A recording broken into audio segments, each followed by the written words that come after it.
So in this Moomoo tutorial video, I am going to be showing you guys how to withdraw money on your Moomoo account. So once you open up Moomoo, go to the accounts option in the bottom, press on accounts, then go to where it says more in the top.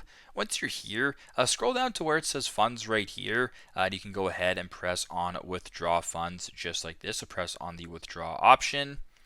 Now, once you're here, it's going to load up. You can go ahead and press on deposit or withdraw. So we'll go ahead and press on withdraw just like this. Now on the withdraw screen, you have to go ahead and type in your client portal information and then enter. But if you follow these instructions, you can go ahead and withdraw your money or however much money you're looking for through your Moomoo account. So very simple, very straightforward. That is how to withdraw money on your Moomoo account. Thanks again for watching, and I hope this video helps.